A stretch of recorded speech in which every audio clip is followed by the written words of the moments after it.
Greetings, everyone, and welcome to another episode of the Critical Podcast. My name is Jimmy Good, and I am your host, and joining me this week is my go-to podcast compadre. There he is, Mr. Joe Lever. Joe, how's it going, pal? Mr. Joe Lever reporting for duty. Yeah. I like your hat. We were talking about it beforehand. Joe, do you want to tell the people what is on your hat? So last year's ski trip to Kalispell, I went to Whitefish Mountain Resort skiing, and there's a local artist that does custom hats, and little shop. Picked this one up. One of a kind right here, people. One of a kind. Yeah, it's pretty good. I mean, it's no Your and Evers, but, you know, I feel like I have to say that. So, yeah. Kind of cool. You know, you got the mountain here, moon or a sun, up to your interpretation. And we got I'm going to assume that that's a raven. I don't know. Yeah. Quick question for you, Joe. What is a group of ravens called? Oh, cackle? No, that's crows. No, it's a murder. Murder. What's a group of ravens? An unkindness. Oh, yeah. Which is a question I believe I asked on one of my upcoming Chicago vlogs that's coming up. So if you heard it here, you can feel smart and feel like you learned something, because this is an educational show. You know, for people who's joined us for the first time, this is all about education. We try to educate you on movies and games and TV shows and bird groupings. All right. And oh, by the way, a group of hippos, it's called a float. Think about that. Also, if you see a float of hippos on a river, you need to run. Or like, just get away. Just go. Get out of there. Hippos are very scary, very terrifying. Go for a swim. You know, they're like dolphins. You can swim with them. You can ride on their backs in the water. Definitely no. Don't listen to Joe. We're gonna get some complaints. You can ride in their mouths. Speaking of Call of Duty, seamless transition. It's perfect. What a segue. I hear there will be hippos in the new Call of Duty.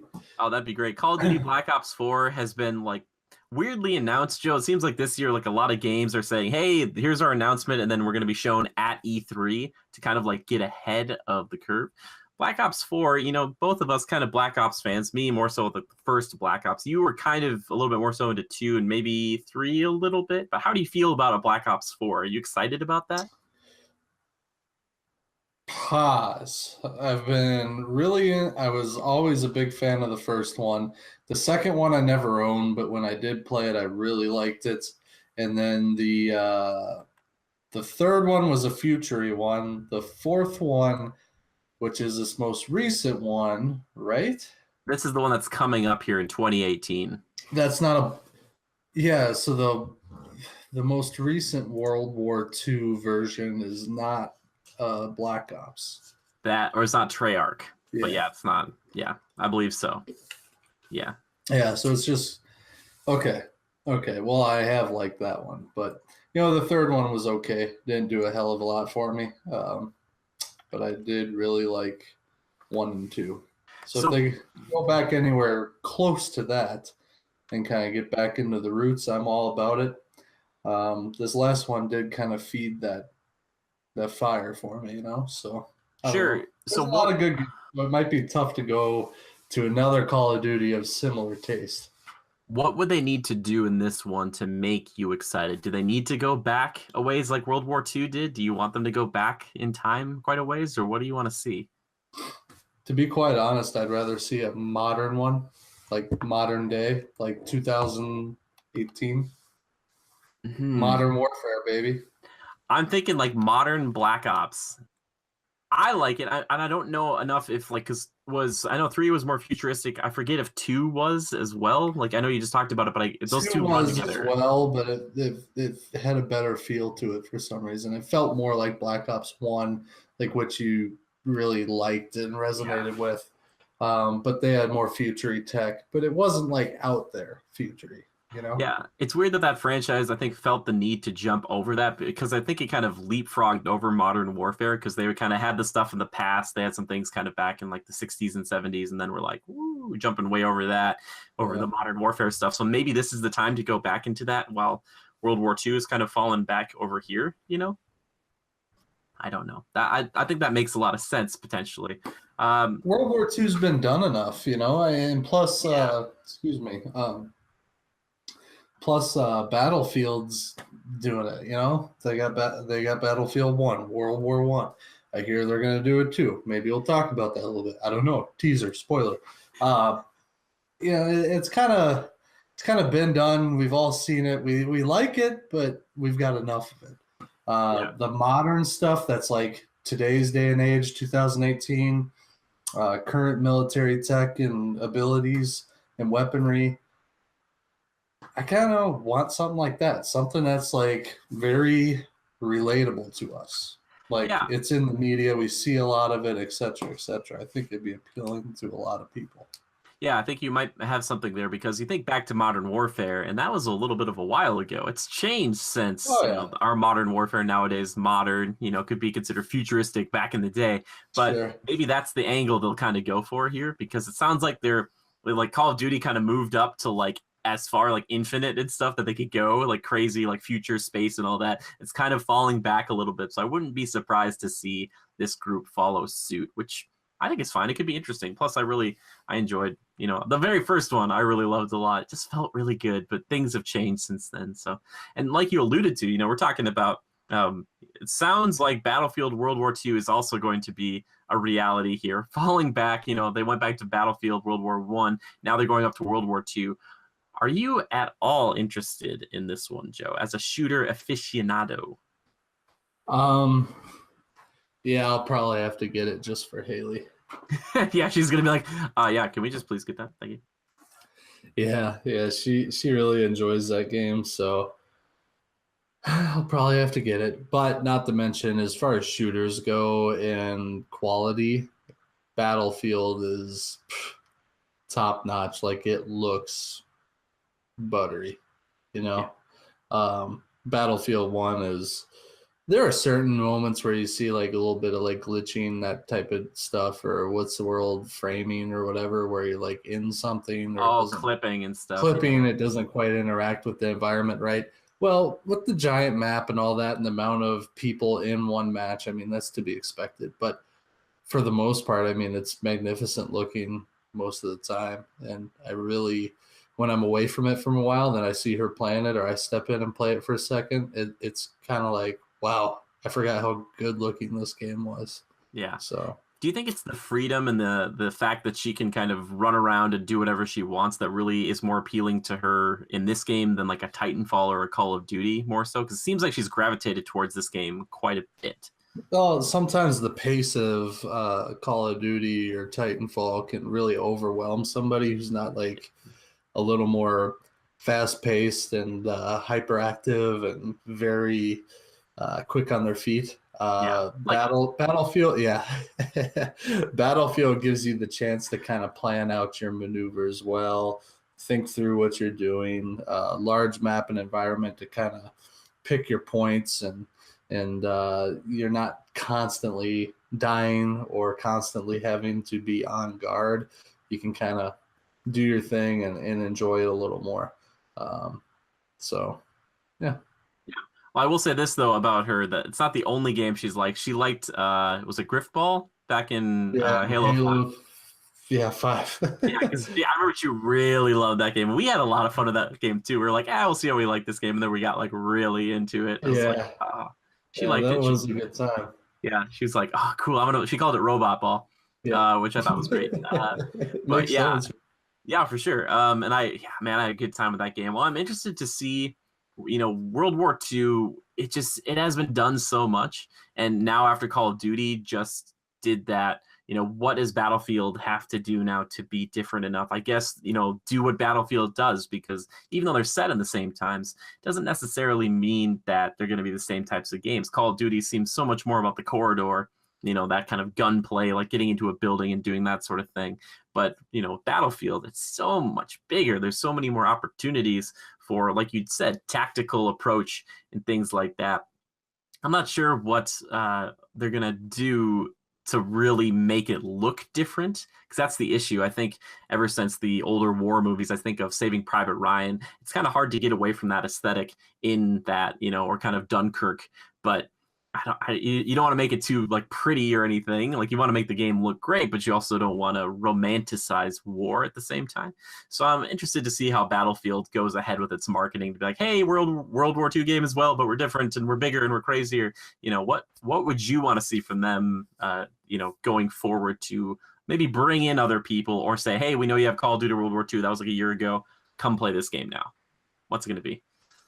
What would you like to see, Joe, that would make it different? That would make what different? Battlefield World War II. What would make it stand out from Call of Duty World War II? Well, there already is a big differentiator there with the size and everything, the pace of the gameplay, and maybe a bit of the realism. I think we can all appreciate that fact from the Battlefield side of things. But what could they do differently from any World War II games or Call of Duty that would really draw the crowd?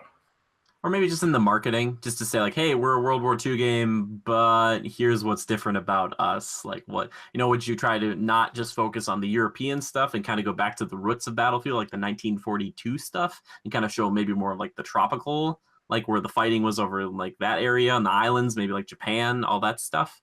Maybe that would help like bridge the gap and say, hey, we have the European stuff, but we have the stuff that happened in the Pacific as well. Show off all that stuff. Maybe that's what I would probably try to do. Kind of differentiate myself from just the gritty D-Day type of scenario that everybody kind of looks for when we talk about World War II.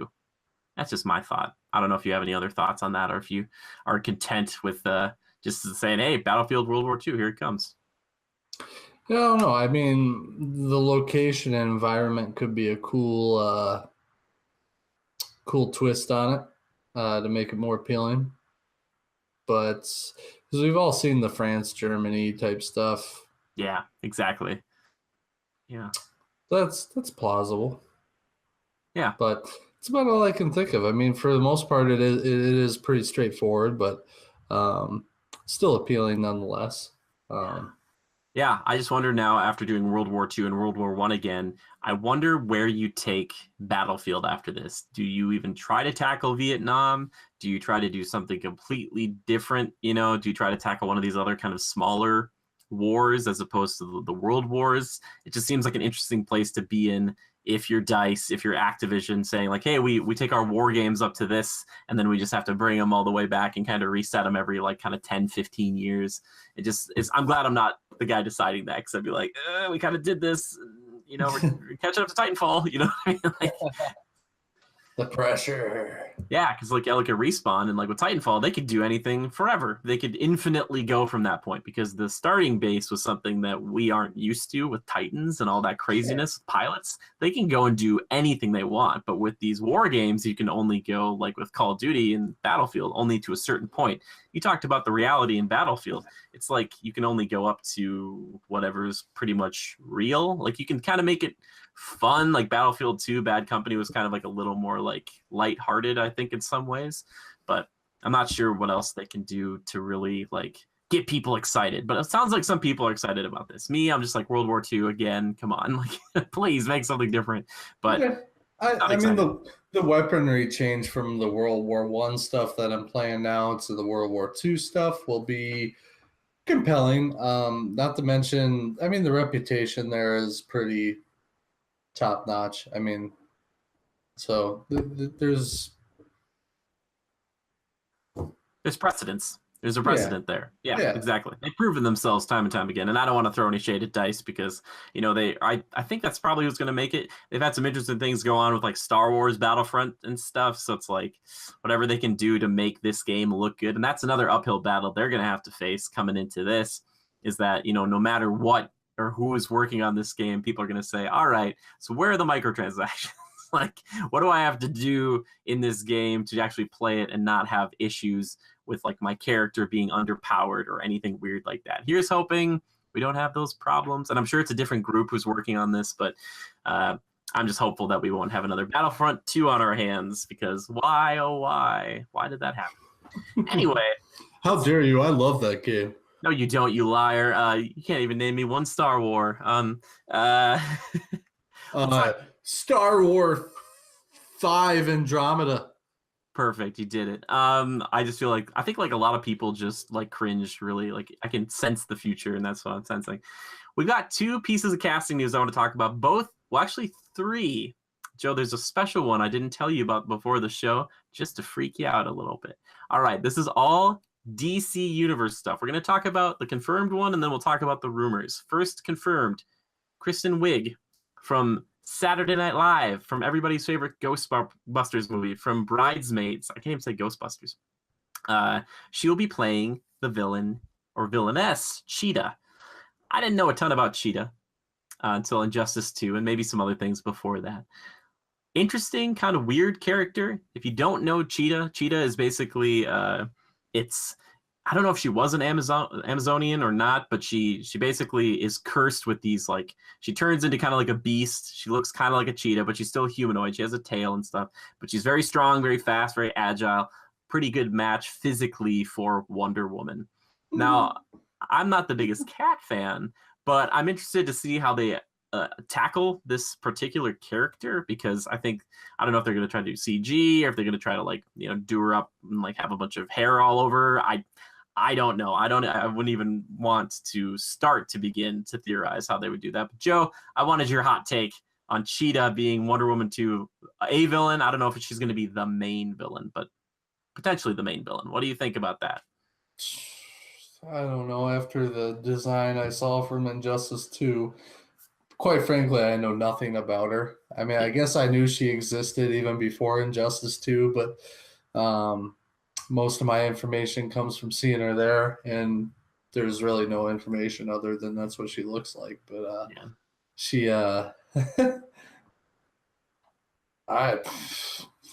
stupid character. She's in Wonder Woman 2. Come on now. Well, we'll see. I mean, it'd be a little different than they're kind of like gray blob villains like Ares and Doomsday. What was the name? Oh, what was his name? I can't. Steppenwolf. There we go. I was like, what was he so bad? I was like, what was his name?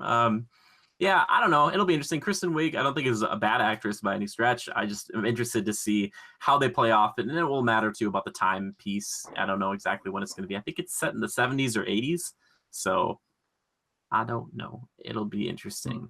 Yeah. The one thing we know though that's kind of weird with like Wonder Woman, it's kind of like if they would have made other Captain America movies that like predated the Avengers, is like, we know, spoiler alert, that nothing really bad is going to happen to Diana Pierce, because like she'll probably beat this person, because if it's set in the past, we already have like Justice League to look at and be like, oh, she's fine. Or Batman versus Superman, you're like, yeah, she's there. So it kind of, for me, takes a little bit out of it if they do kind of a prequel or something set in the past a little bit. We'll see. I don't know. We'll see how that goes. I'm interested to know if other people are excited about Cheetah, or who doesn't care, or who says like Cheetah, like question mark, like who's. I don't know Wonder Woman villains very well at all. I will say that, to be honest with you guys. I was not the biggest Wonder Woman fan, for a long time, but I think more recently I like the portrayal of her nowadays, so it makes me more interested in that character. Same for Black Panther though. I always liked Black Panther, and now that I know him, I'm like, oh, okay, I know more of his backstory. I saw more of him in the old cartoons like Avengers Assemble, I think, or no, Earth's Mightiest Heroes. That good show right there. Next piece that I'm most excited about, casting news. This is a rumor that the one and only Tom Cruise is being courted by DC and Warner Brothers to play I believe, veteran Hal Jordan, or Green Lantern. So a guy who's been the Green Lantern for a while, potentially be this. Joe, I'm going to get to you in a second. I'm just going to say, I think it works perfectly. Hal Jordan is a pilot. I could see Tom Cruise like a pilot, obviously. I mean, he's played a pilot before. I like the idea of having him be like a little bit older, like he's already been the Green Lantern for a while. Like you don't have to do the whole origin story thing. I think he'd fit perfectly in there. You know, the Dark Universe didn't take off for Universal. Jack Reacher isn't like the craziest next action movie thing, and he still has Mission Impossible, but he wants to have something else to kind of go into. I think this is a good idea. What do you think, Joe? I think, why does it have to be such a big name Hollywood star? Got to pull him in, Joe. People are leaving these theaters, and they're like, "That wasn't so good." Tom's gonna get him in. He's gonna pull him right back in, right? That's the point. I think that's the point. I don't know. I understand what you're saying though. It's kind of like, why spend half the budget on this guy? I never knew who Henry Cavill was, but yet he pulled me into the theater. Well, that's because you love Superman so much. If you didn't, Oh like, if you yeah. loved Green Lantern this much, you might be like, I don't care who's Green Lantern. I just want to see Green Lantern again, who isn't Ryan Reynolds. So I won't let you forget, Ryan. I know you're Deadpool now and everybody loves you, but there's a time that people did not like you for that. But I don't know. I think it's not a bad choice. Do you think it's a bad choice, or are you skeptical at all? Do you even care that much about Green Lantern? Because I know I care a little bit. I want to see this. Green Lantern is a cool character. They tease you with it in the old historical battle against Steppenwolf. Excuse Yeah. me. From Justice League. But I don't know. You're right. You have some very good points. I think Tom Cruise could work for the role.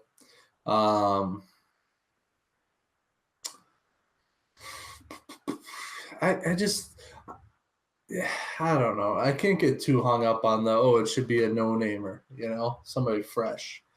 But there is also like a little snap of excitement when I don't know who the person is or don't have any pre-assumptions of them, Yeah. I Uh, think that works better for younger superheroes and superheroines because it's harder to pick somebody who's well established and say, hey, you're going to play an 18-year-old, with like an older hero that you don't want to have like a 19-year-old Hal Jordan. If you want to have like a 40 or 50-year-old Hal Jordan, then you have to maybe potentially pull from better, well-known actors and actresses. Or at least for, in this case, an actor, even though I still would love to see an unknown or someone who doesn't get this type of spotlight on them too often. That would be really cool. But I can't think of other people who would do it. I know people are probably screaming at me and saying Nathan Fillion, the guy who has voiced him in some of the cartoons and things like that. He'd be great, I think, as well. You might know him from Castle. He would be a great Green Lantern. I think Tom Cruise, I think he's just, they call him a bankable star. And I think that's one of the things that DC really needs right now. They need some star power to help them, because if Ben Affleck's leaving, you got to bring somebody new in to be like, hey, it's me. I'm Tom Cruise. I'm bigger than Ben Affleck, So they're like, oh, cool. Like it legitimizes the franchise some more. I don't know. I'm sure it's a business plan. I'm sure it is. And it's got to be expensive. Like you said, it's not going to be cheap to get this guy. Not in the slightest. So, okay. what are you thinking? You thinking some other people? You have some other people in mind, or are you okay? You getting on I'm board? trying to think of historical facts or examples like Marvel. I guess they brought in some big name people. Robert Downey Jr. I don't count because I didn't even really know he existed until Iron Man. No offense, Robert, if you're listening. Yeah, he's a big fan. I'm sorry, Robert. I honestly, though, I'm with Joe. I only heard little bits and pieces, but I didn't know you before your decline and all that stuff. And now he's a megastar. So yeah. Yeah, so other example, Chadwick Boseman. Did anybody really know much about him until? Apparently he'd done some biopics. I'd heard that today, that he'd done some other things, but again, not as super popular. I think what they've done really well with Marvel is they take people like Samuel Jackson and they're like, hey, do you want to be like this auxiliary character? Whereas the other main people, they're like building up their careers. So like, hey, Chris Evans, like you were the Human Torch once. How do you want to be like Captain America? And they're like, oh, okay, sure. And like that has built his career. Chris Hemsworth has built his career. I mean, Benedict Cumberbatch is pretty well known, but still, like pulling him in, he's a pretty well known star. But now it's like it's a new level. So that's what I'm thinking about. It's auxiliary people that they bring in on the sides that are really well known, as opposed to making them which the I main think star. is smart tactic, because I think it brings that draw. Yeah, it gets people like, yeah, I'm gonna go see that. Oh, I hear what's his name is in it. Oh, I like him. Okay, but little do they realize they're about to be exposed to a new actor or actress in this role that they don't realize they're going to become a big fan of, right? exactly. Well, that's kind of what they did with Man of Steel. They had Russell Crowe in the beginning, if that's kind of a draw for people. But I think of like Michael Keaton, Sure, Kurt Russell, Michael Douglas. These are all older, well-known veteran actors that are pretty well liked, and they put them in as not a big roles in these other movies to help show off Paul Rudd or Tom Hiddleston and stuff like that, or they show off the Guardians, which were kind of big, but to be like, hey, here's Kurt Russell, playing off Chris Pratt. It's like, there you go, like that works. So I think that's what Marvel does, and I think DC is going for a different approach. I think that's the thing right now. That's why they're trying to get Jake Gyllenhaal in as Batman. That's why they're trying to do this stuff. So we'll see. I don't know. One person who might not be returning, which I didn't tell you about, but I read this headline and I was like, Jesse Eisenberg is Lex Luthor. Now, apparently, because he realized everybody hated him. Apparently, there was rumors flying around that his part got cut out of Justice League, and he said, no, that's quite the contrary. They actually added stuff in. He is the post-credit scenes. I'm sorry, spoiler alert. But he wasn't sure if he would reprise his role after the last time we saw him in Justice League, which makes me kind of sad at the same time because like that is my ticket to Deathstroke, and it's like the worst way to get to Deathstroke. But like, anyway. And he said he was talking to Variety about it, and he said he was unsure of like what the slate was for DC and WB and all that stuff. That's really interesting. I don't know if that's going to be another thing they try to reset with like Flashpoint. You know, when they do that movie, if that's one thing that they'll be like, hey, now's the time to not only change out Batman, how about we bring in, you know, a brand new Lex Luthor, which to me is the best, most optimal time to grab Bryan Cranston as quick as you can. Like I know people have been cheering for it for a long time. I know he's going to be an Aquaman in some degree, but like just bring him in. He's perfect. It's so perfect. Nonsense. Michael Rosenbaum comes in. He's too young looking. My stupid kid brother impersonated me for years, had me locked in the basement. Something I don't know. So we're gonna pull a Goblet of Fire here. Stupid kid brother had me locked in the basement. Perfect. It writes itself, honestly. But Joe, are you excited about this news or hesitant? Just throws a wrench into things. It's annoying. Yeah, you work hard to establish something, even though he was only in one movie. Well, two, minus the post-credit scene, whatever. Okay, but you work hard to establish something. You put all that effort into getting him out there, establishing that character, and now here he is. Done it. I'm over it. Move on. Sure. Thanks, Jesse. You suck in real life too, apparently. Does he really? What have you met him in real life or something? I don't know. He's backing out.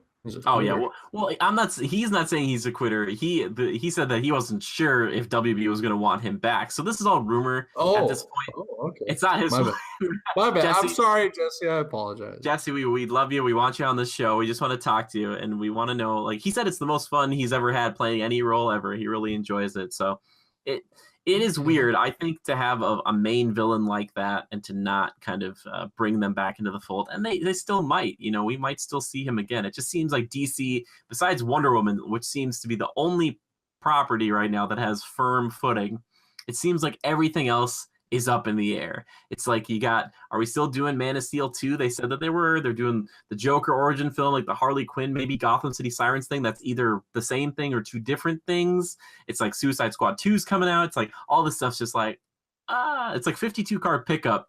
And we're not sure if they'll grab any of them out of the air. Like, you know what I mean? Like they might come up empty handed and be like, well, hold on for one hot second here. Done. Aquaman got a pretty good response, didn't he? Yeah, and that movie's coming up, and I'm interested to see how that movie does. I think Aquaman, people did enjoy him. The question remains, is it good enough for a full standalone? On his own, yeah. And how are they going to shoot, you know, all of it underwater? We need to see a trailer. You know, we need to see a trailer. We need to see that for Flash, for Cyborg, all that stuff. It's like DC's got like 1,000 things planned out that they've talked about. The thing that's different with Marvel is because Marvel's already set up. When we talked the other week about all the dates that are like coming up, we can theorize, and they haven't said. Marvel hasn't come out and said like, hey, guess what, guys? Like we are for sure doing all of these things. Like Black Panther 3 is for sure. I'm pretty sure it's for sure, but they didn't say it. You know, they didn't say like we're doing a standalone like Hulk movie. We got the rights back. Like they haven't said that. Even if they could do that, they wouldn't tell us. They'd wait. They'd be like, let's make sure it's set in stone, because we don't want to tell people one thing in this continuous universe and then just slap them in the face and be like, nope, like no Black Widow movie for you. It's like, nope, we are making Black Widow and it's coming. All right. For sure. It's coming. It's like, oh, okay, cool. And I appreciate that. It's just more about consistency. That's the biggest difference here. It's all about, you know, saying what you mean and meaning what you say, because like That's one thing DC has not been doing, and we haven't seen them kind of all this come to fruition yet. Maybe DC will eventually do all these projects, but I have a feeling like a few of them are gonna like slowly like fade away. Like as time goes by, like they'll just be like, oh, it's just gone. Yeah. I don't know. I just want them to get it all figured out, Joe. I like DC. Like I really do. I really want like a cool Batman movie. I want a Batman Beyond movie. I want another Man of Steel. Like I want that stuff. I just don't know what's going on over there, man. I feel bad, kind of, honestly. And Joss Whedon leaving Batgirl and all this stuff. It's like, just it must feel weird as the other directors like Patty Jenkins working on Wonder Woman 2, and I think James Wan working on Aquaman. I wonder if they think like, oh yeah, we're making these movies, but we're not sure where our characters are going to go. Like they just kind of make their movie standalone and be like, here's a good movie by itself. I hope you enjoy it. You know, like I'm waiting for the director like reel right before the movie, and they're like, this is a movie that's set in the DC universe, but it's you might never see him again. Here's Aquaman. You know, but yeah. It's weird. It's weird. I just like to talk about it because I think it's fascinating to watch like the slow decline of all the weird stuff and all the money thrown at this thing to make it work. But yeah, how do you feel about it, Joe? Do you feel the same mixed emotions that I do? Perhaps a little bit. Justice League, Wonder Woman, and Man of Steel was okay. Batman vs Superman was mediocre. But not horrible. Just too long. Well, they picked the wrong story. But congratulations. I think that's the perfect way to put that, man. I think they should have just made the Batman standalone movie. They didn't need to do BVS, DOJ. Yeah, but it was kind of an interesting way to bring those two together to get to Justice League. So you can tell they had kind of thought that out a little bit. Sure. Which, you know, seeing Justice League helped me to appreciate BVS a little more. Yeah. And kind of understand reasoning behind it. So I think the weirdest thing about I gotta get this off my chest before I forget it. I'm losing it. Where'd it go? Oh, I think they needed to capitalize.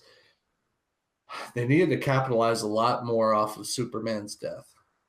I mean, because let's face it, the way he came back in Justice League was good, but I expected something way more impactful. Sure.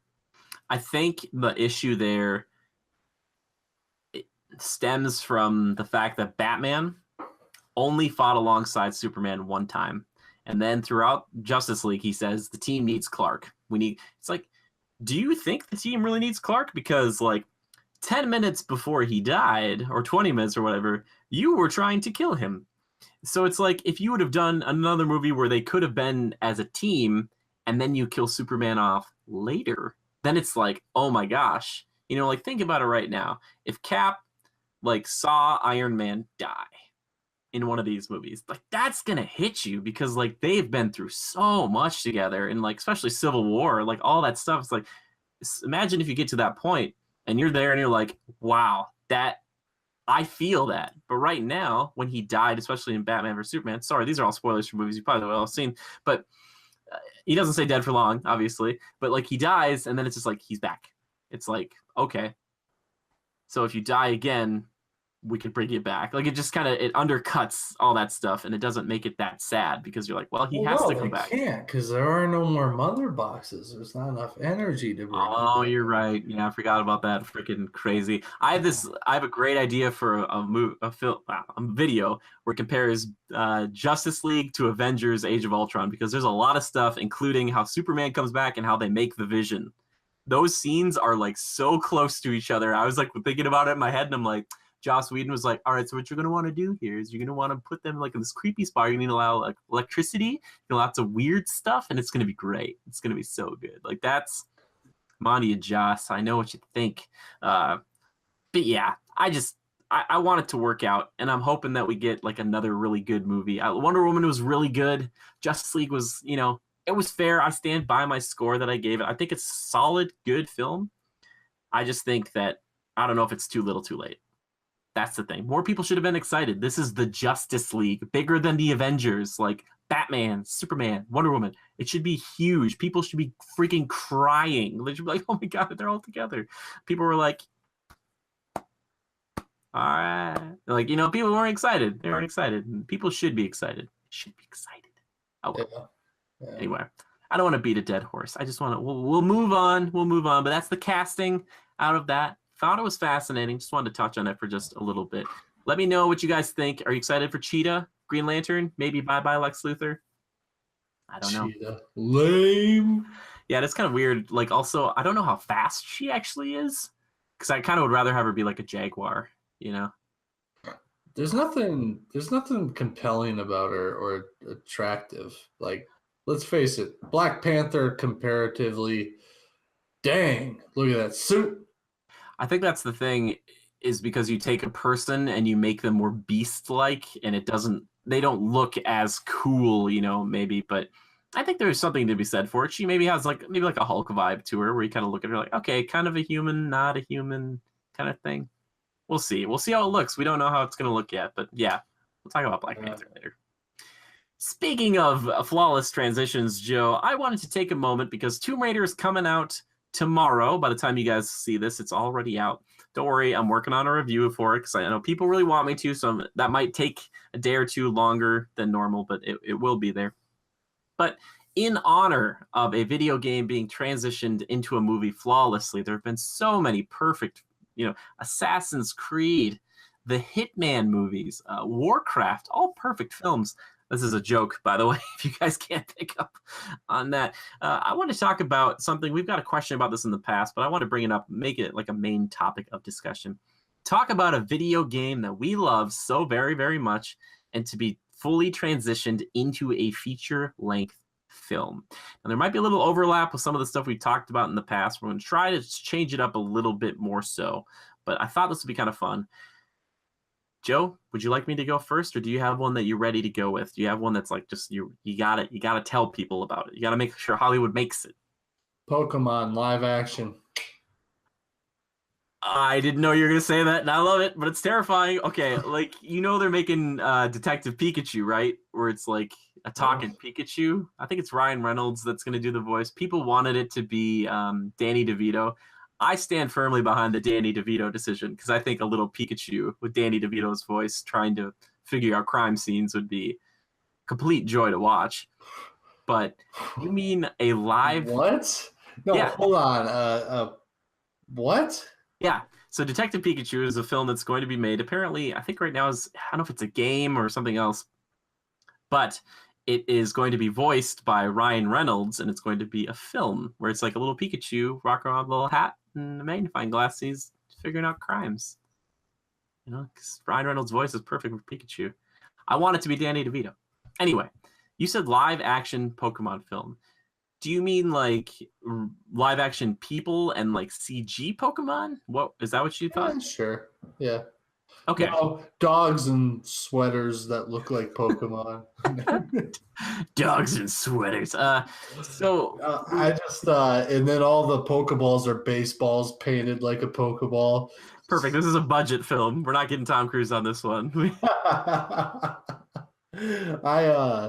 know why it came to my mind? Why? It's because just imagine how weird it would be. Really jarring, maybe fascinating, maybe really cool to see, yes, CG, but real life versions, or what we would presume a real Pokemon would aesthetically and texturally look like in reality.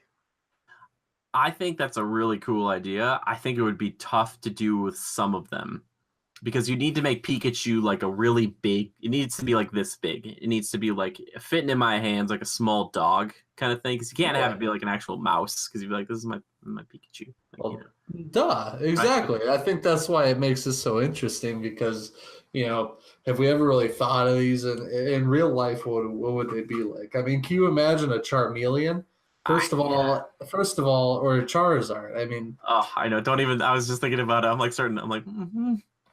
First of all, they might be a little more real looking, like biologically, maybe a little more, what's the word? Proportional. Sure, yeah.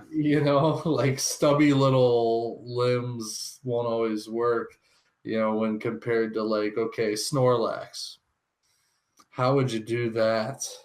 These are such good questions. Maybe take a bear and make it really fat and push the snout back in. Perfect. I'm sure that's what they said when they first came up with Snorlax. Like, really fat bear, take this snout, smash it in. Snorlax. I mean, seriously, think about it. It could be pretty insane and probably pretty cool. I'm trying to imagine like your 3 starter Pokemon, Squirtle. He'd be an ugly little bastard. Why? He'd be a cute little turtle. He'd be cute. Sure. Bulbasaur, gross. Like freaking plants growing out of his back. Well, it's not gonna make it sound like it's just gonna be like a bulb. It's not like he's gonna be like overgrown. He's like covered in vines. He's like bah bah bah. It's like, just killing me. Yeah, I mean, still kind of gross. He's like a dinosaur. That'd be so cool, man. Sure. Dinosaur. I think that'd be cool. I feel like I've seen a YouTube I just don't video think you'd want to pick this. them up, I think the only ones you want to pick up are like the mammalian ones, like Pikachu and ones like that, Well, okay. I just saw like a gigantic snapping turtle recently in my adventures. I think that could still kind of work as long as you knew it wasn't going to kill you. But then like the head needs to be like pretty substantial too. So I think it's more about the textures. I think you take the cartoon design and then you try to base it on that and then have the textures and then see where you go from there, right?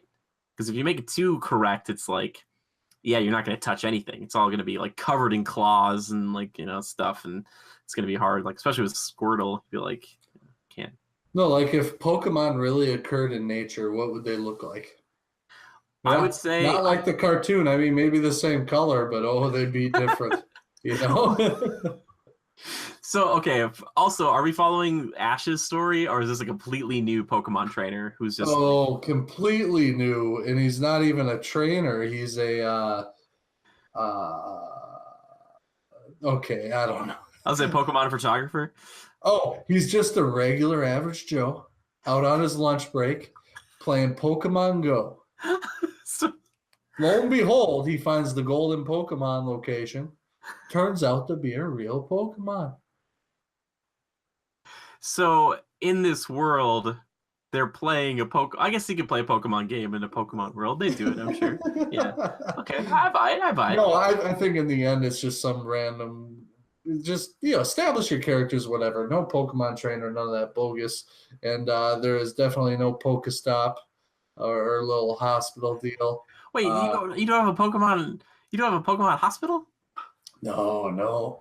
Turns out that they're actually like an invasive species that were left here by an alien race to kill the human race and take over our planet.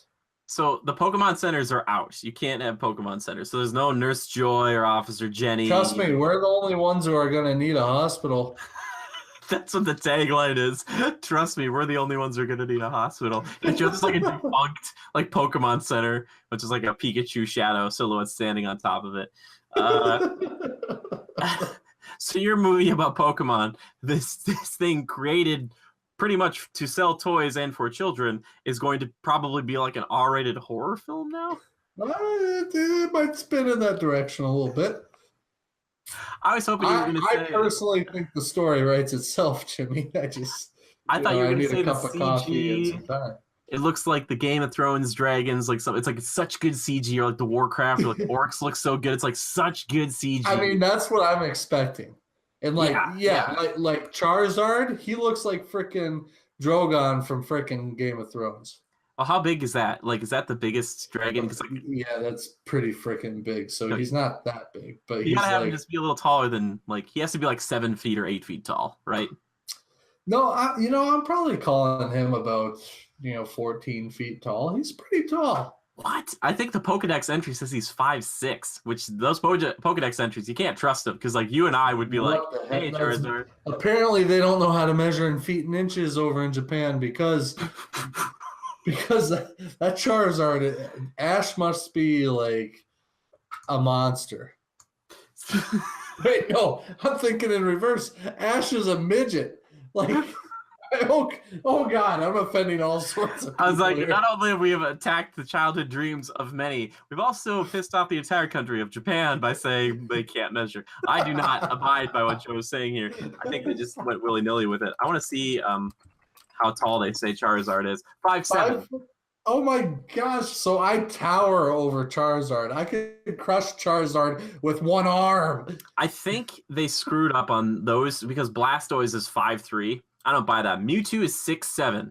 So right there, they're already wrong because we've seen Mewtwo and Charizard in the same frame. Yeah. Like, I buy that Mewtwo could be like taller than us, but that's stretching it. I always think he's kind of more of a humanoid. They say Charmander's 2 feet. I buy that. I buy Charmander 2 feet. Charmeleon like 4.5 or 4, and then Charizard's like 8 or 9. That's all I'm trying to say. Anyway, I'd buy that. I like your idea though, Joe. I think we should follow a trainer though. I think Pokemon Center should be in because people want that, man. They want to see a live action Pokemon Center. Nonsense, man. Mewtwo brought them from a planet, an alien planet. Mewtwo was created to be their general. Mewtwo was, but that goes against the canon. Mewtwo was created by humans after Mew. So did Mew? The cartoons were all a lie, man. They were a cryptic warning. They were a cryptic warning. Placed in a children's Saturday morning cartoon show. They're like, please, gotta catch them all. Please, you have to catch them all. You can't let any of them go free. It's a call to action that gotta catch them all. It's not a suggestion. It's you gotta do it. It's not like you should catch them all. It's like you have to. Gotta. Okay. Great first one, Joe. Hard for me to top that. Good luck. Thank you. Let's go with one I probably mentioned in the past. I'm actually wearing the shirt right now, but Gears of War. They've talked about doing a Gears of War film for a long time. Now, if I had to suggest who would work on this, I'd probably think like the Weta Workshops. They're the guys who did like Lord of the Rings and stuff. They did like the orcs for Warcraft, which I think were incredible. Have those guys do the monsters. Have them make the corpsers, the Brumoks, the wretches, the drones, everything. Let them do the creepy, crawly stuff. Make them as photorealistic as possible. Because those games, they're a little exaggerated, kind of cartoony for the humans a little bit. But you can make those things look pretty similar to their in-game counterparts and make them straight up horrifying. Now, this movie probably be a PG-13. I want it to be, an R-rated one because the games are rated M for mature. Because I really want a lot of like somebody taking a Lancer and just running it through with a chainsaw through a wretch, like covering the whole place in blood. That's what I'm saying. Like this movie should be gritty. I'm thinking, back to Saving Private Ryan stuff. Just like my Pokemon movie. Yeah, no. But like the Saving Private Ryan, that was like a gritty realization of true war and the horrors of war. Like this movie should be that, but with the sci-fi twist, having these creepy crawlies come sprouting out of the ground and trying to kill everybody. I think that's where you start this movie. You start it with just everybody's having a normal day on planet Sera, which is Sera, I think. Planet Sera, they're all just whatever. And then the sinkholes start happening, the emergence holes. They start just popping up. People are just screaming and running. These crazy things are coming out of the ground. And then you cut 10 or 5 or 2 years into the future, and then that's where we join up with Delta Squad. I'm saying you got to bring Marcus, you got to bring Baird, you got to bring a Dom, you got to bring the Coltrane. You bring all these people in. By the way, you make Coltrane Terry Crews, it just writes itself. Like that guy's perfect. Now he's not gonna be like the dude is like straight up ripped. He'd be the perfect Coltrane.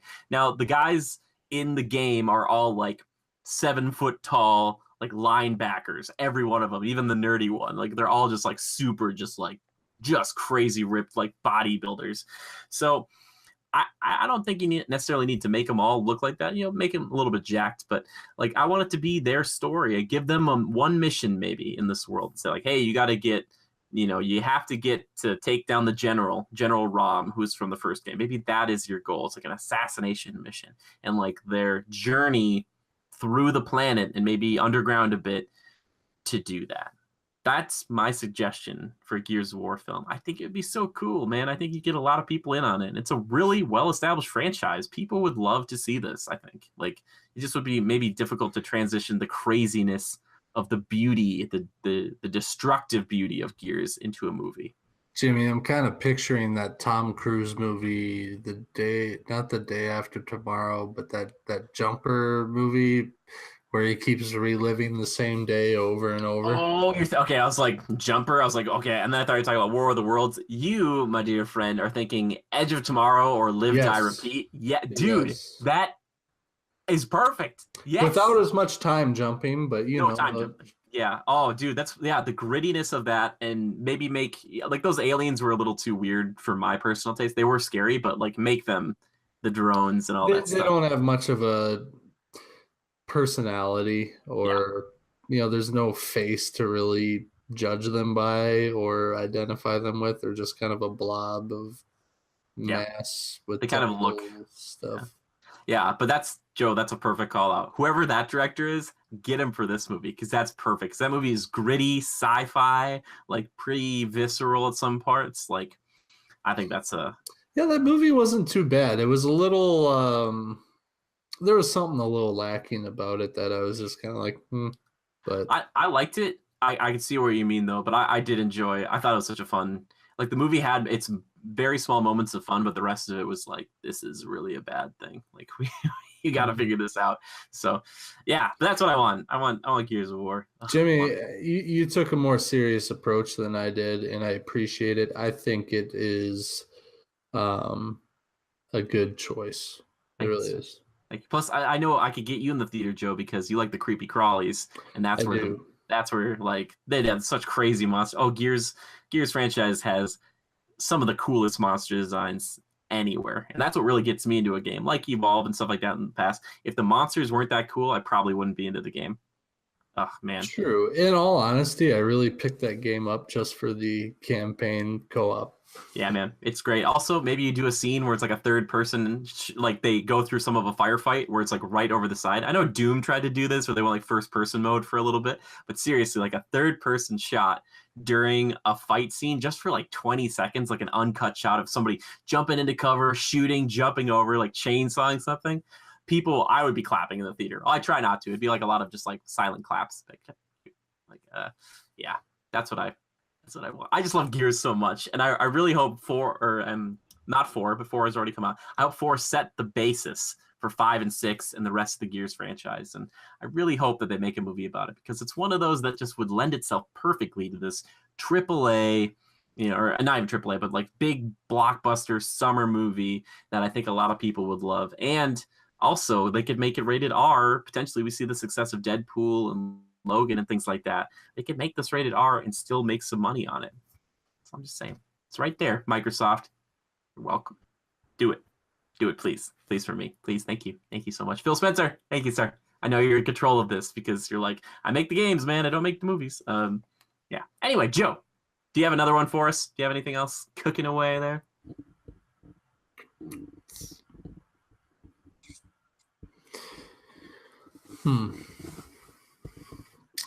I've been trying to absorb what you've been saying, and I've also at the same time been trying to think of an idea.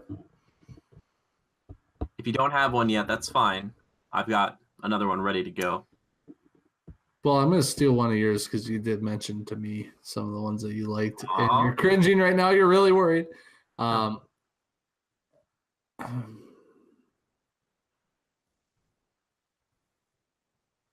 I'm just obsessed with looking at my eyes go back and forth. I know, and it sounds like people who are listening to this are going to say, "What happened? Pause! I can't hear them anymore." Like, did my battery just die? Professional podcasters, everybody. Yeah. No, I just like playing tricks on people. No, Oh, by the way, sorry, quick thing. I just thought of something. I think did I say Tom Hiddleston earlier? I meant to say Tom Holland, which is Spider-Man. I'm counting a correction right here. Clarification. Tom Hiddleston is Loki. Too many Toms with H's now. It's like they had all the Chris's in Marvel. Now they got the Toms. I apologize for like, Tom Hiddleston, Jimmy, did you? Like, by the way, Tom Hiddleston would be a hilarious choice for a Peter Parker. They're like, we've recast Tom Holland as Tom Hiddleston. And it's just like Tom Hiddleston going to class, towering over these other high schoolers. He's like, oh, I'm just, living in Queens. I think it'd be good. All right, what's your next movie pick? I'm gonna go with Titanfall 2. Titanfall period. Yeah. Yeah, I think it'd be cool. It'd be kind of like what you were saying, all the things about Gears of War, only maybe a little less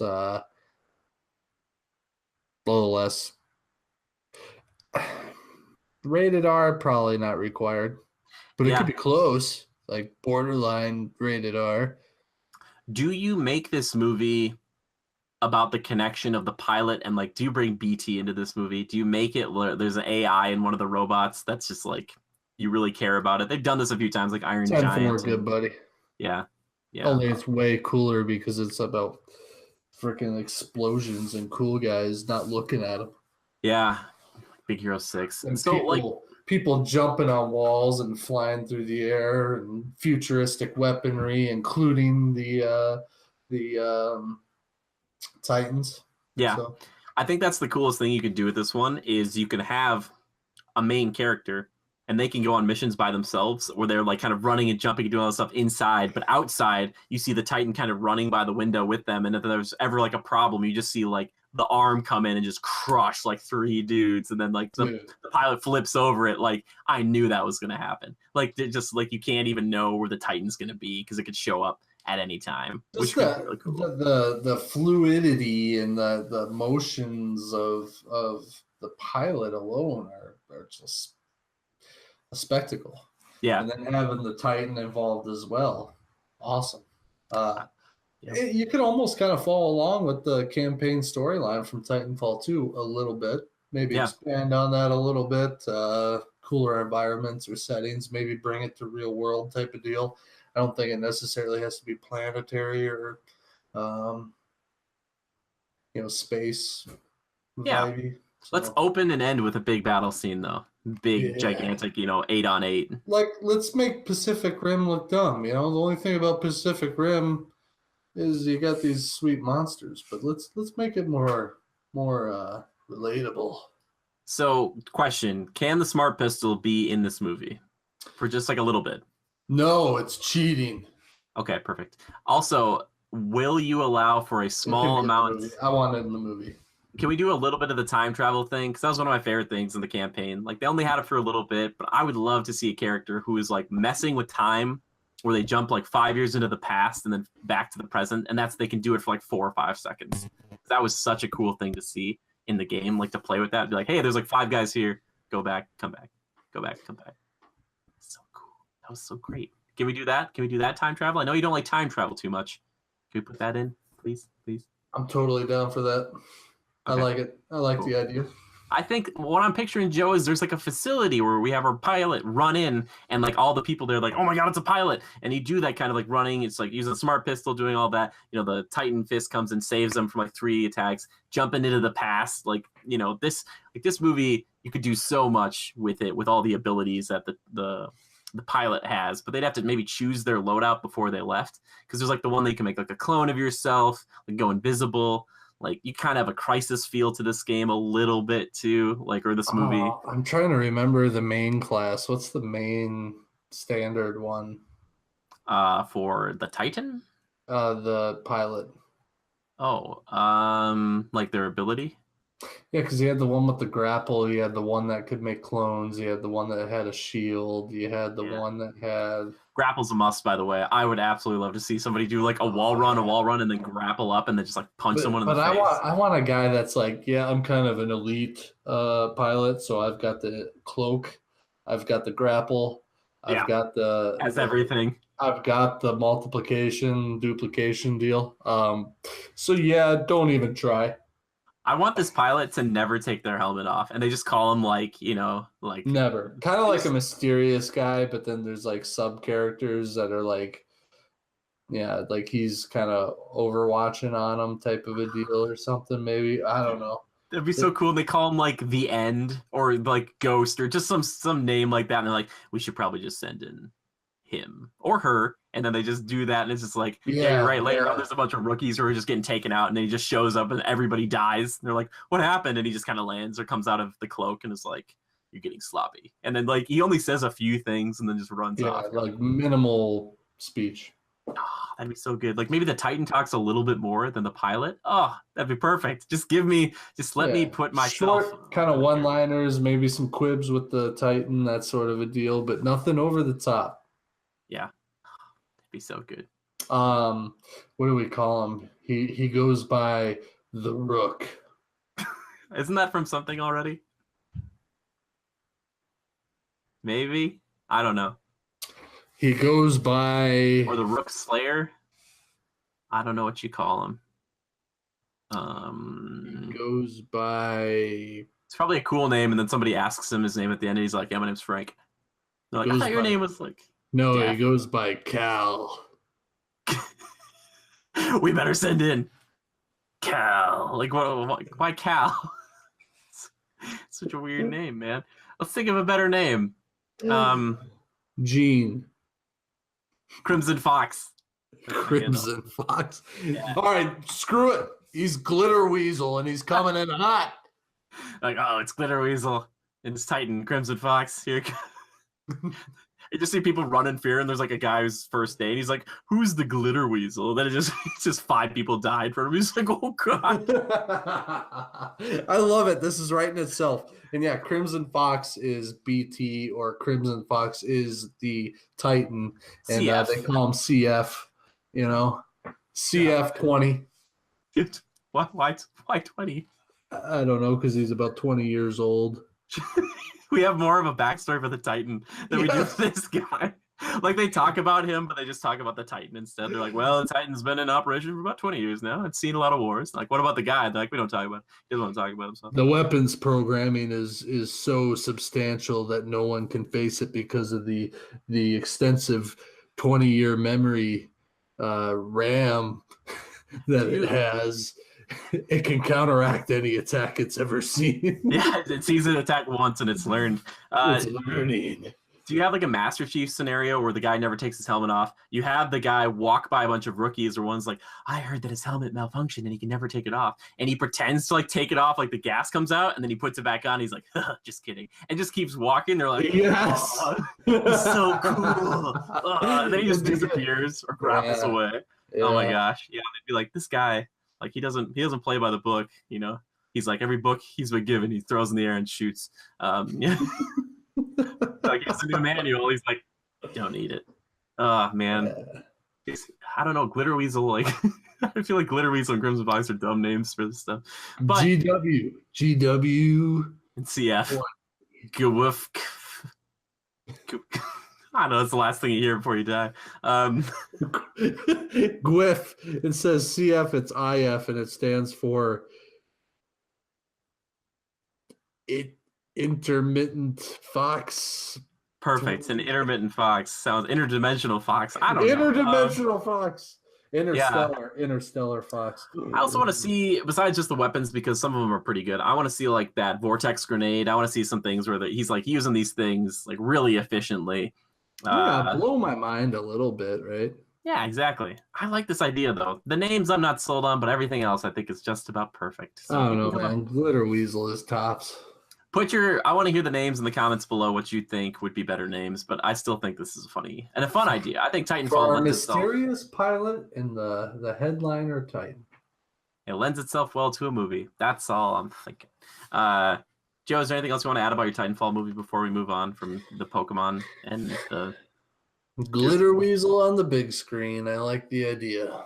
Yep, it's self-indulgence to a maximum. Last one I want to talk about is there have been rumors about a Splinter Cell game coming up at this next E3, and I think Splinter Cell would lend itself really, really well to a movie. Kind of that Jason Bourne, James Bond, kind of in between those types of things. I think Sam Reacher, or is it Sam? Am I saying? I might not be Reacher. I don't think it's Jack Reacher. Hold on, this is a live fact check. It's not Reacher. Not Reacher, you're totally right. Well, I can't even think of his name right now. Sam, I can't think of it. Tom Clancy's Splinter Cell. Sam Fisher. There we go. I was close. Sam Fisher. Here's what you do. Is it played by Tom Hardy? What is this coming up? I don't know. Anyway, I've heard that. I'm okay with that. All you need to do is get Michael Ironside, the guy who did the voice in the past, and you dub over everything Tom Hardy says because Michael Ironside's voice is perfect. But anyway, if you're unfamiliar with what Splinter Cell is, it's basically like you play as like an elite operative assassin. He's got the 3 little glowing dots for a helmet, and basically you go on these missions where you are kind of a one-man army, but you use kind of almost Batman-esque styles where you're like climbing on pipes, getting into vents, like throwing little sound devices and taking people out one at a time. And it's really, really fun. They just made Splinter Cell Conviction, the last one that I really played, backwards compatible on Xbox One. Great game. Excellent co-op mode, by the way. But I think this would be a great, fantastic film. Again, you could do it on a lower budget and just, have this guy, an interesting story, but, have him wiping out a bunch of goons. I just think it'd be really cool, man. I think it would be great. It would probably be PG-13, even though this game should probably lend itself to an R-rated film. I just think it would maybe succeed where Assassin's Creed failed, because Assassin's Creed tried to play it too much in the modern day and flashback once in a while to the past, where Assassin's Creed is its strongest back in the past. This one needs to take place modern day, all the nice latest gadgets, still do the little 3-dot helmet thing because that's iconic, the little noise when it turns on. It's like, wee, Yeah, the night vision sound, the ting. Yeah, and you hear that and it's over. Like that's what maybe that's how you end the movie too, is you show that at the very end. They're like, what's in there? It's like ding, and then it just I just think it'd be such a good movie, man. And Tom Hardy, I think, would make for an excellent Sam Fisher. I think he would be really good for it. He's got the physique. Like, every time he shows up, I'd be like, oh my God, it's Venom. Look out. Look out. Venom's up there. Eddie Brock is hiding. He's going to use the tentacles. Watch out. Yeah. But I think this game could be cool, or this movie could be cool, and it could be very visceral, kind of like the newer Tomb Raider is trying to go for it too. Like, when you're interrogating people in Conviction, like you can like slam them into like urinals and mirrors and like whatever's around you. Like I want that kind of Punisher-esque vibe to it. Like I think it'd be really good, man. I think it'd be really sweet, Ugh. You're sick, Jimmy. Sadistic even. I know, but I really want this to happen. And I think now is the time. Ubisoft, let's do it. I know Assassin's Creed didn't go very well, but let's try it again. Let's try to make this better. This is such an easier one to tackle, too. Like, come on. Like, just a lower budget R-rated film. Tom Hardy.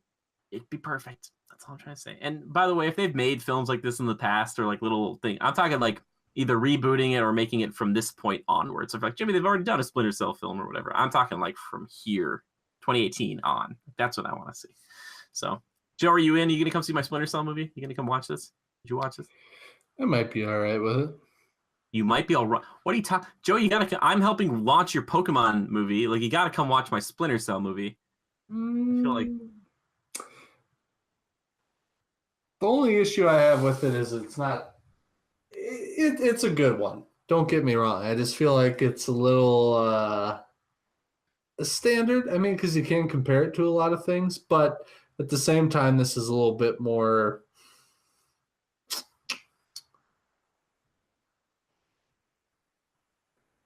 How do you want to say it? A little more tactical, silent, kind of a lethal feeling. Yes. And not such a rough and tumble, I'm exposed to go for the jugular kind of a deal. Yes, exactly. Yeah. Think of like, did you watch that old Punisher? Well, it's not that old, like oldest Punisher, but the one that came out like 2007 or 4 or something like that, where it was Thomas Jane. And at the end of that movie, he goes into like the mob headquarters, like in this big building, and he like takes everybody out. Like he takes a lot of people out before he gets noticed, and then he gets into a firefight. I'm thinking like a lot of that, where it's just like, he sends up like a wine bottle with bomb attached to it, and they get it, and it blows up, and he kind of rolls in there. He's like taking people out. Like that's what I'm talking about. Yeah, I'm just picturing the dark hallway on the mechanical pipes. And that too, for sure. Yeah, for sure, dropping down, snapping necks and stuff. Oh, and that's cool. Silent kills only. Silent kills only. I would love this game so much. One thing they had in Conviction, I don't know if they got rid of it. It's called Mark and Execute. And it was kind of a cheap way to play the game, but if you got kills, you got these little things on the side, and then you can mark people. And then if you marked, however many, mark 2, 3, or whatever, and then when you hit a button, he would just automatically shoot them all. So like, yeah, it did take away from like you being the most skilled, but you had to get kills to get that ability. But it did make Sam Fisher feel like a force to be reckoned with. Like he's got sight lines on 3 or 4 guys, and if he wanted to, he could kill all of them in like 2 seconds. Like it would be like, It was just like it made you feel so cool because you're like, oh, okay. All right, cool. Like it was the Hitman game that didn't care if you killed everybody because I you just couldn't kill marked them. 20 people. I killed them all in 2 seconds. I don't even have that many bullets in my magazine. I have no clue how I did it. It's like old school Red Dead Redemption where you do like the little markup and stuff there. Like that. I love when games let you do that sort of thing. Like single player only. Yeah, I'm not gonna say a multiplayer. Like somebody comes up, you slow down time, and they're like, "Oh, he's got the ability." It's like, you're like, "Oh, I couldn't respond to that." But yeah, Tom Hardy, I'd buy that for sure. I hope that happens. Here's hoping it happens. I'd rather have that over a Metal Gear game. My friend was saying he wants a Metal Gear Solid game or a movie, I should say. I just don't. I feel like those games are already movies, and that it would be such a strange movie if they I tried don't to even make know it. what Metal Gear Solid is. Is there Metal Gear Survive? Yeah, Because that's that the game is dumb. Yeah, well, it's not necessarily like a main part of the franchise. And the director Hideo Kojima, who made those other games, he left, and that's like its own thing. But yeah, Metal Gear, it's kind of like it's spy stuff, Joe, but there's like weird tech and maybe kind of magic. I'm not an expert. I'm sorry, guys. Metal Gear is one of those franchises that I missed out on. But I've heard people love it. I just have tried looking into it, and I'm like, sorry. Last thing I want to mention, I'm not even going to go into too much. I think I mentioned it last time. Get Peter Jackson back. Let's get to the glory days. Lord of the Rings with Weta. We do a Darksiders movie. We do it up right. All 4 Darksiders fighting all the angels, all the demons. We burn hell down. We attack the White City. We go after the Charred Council. Let's do it. How do you make that into a 2.5-hour film? I don't know. I'm not a movie director. I'm just coming up with the ideas. But I'm saying you get the 4 horsemen in a movie. Oh my gosh. Or you do a Darksiders cinematic universe, and then you do each character gets a movie.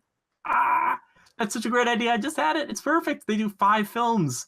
That could be cool. I'm not very familiar with the games, but aesthetically and everything, and yeah, if you give it that Lord of the Rings vibe, it could be really cool. Yeah. It'd be almost like Lord of the Rings from the perspective of the Ringwraith.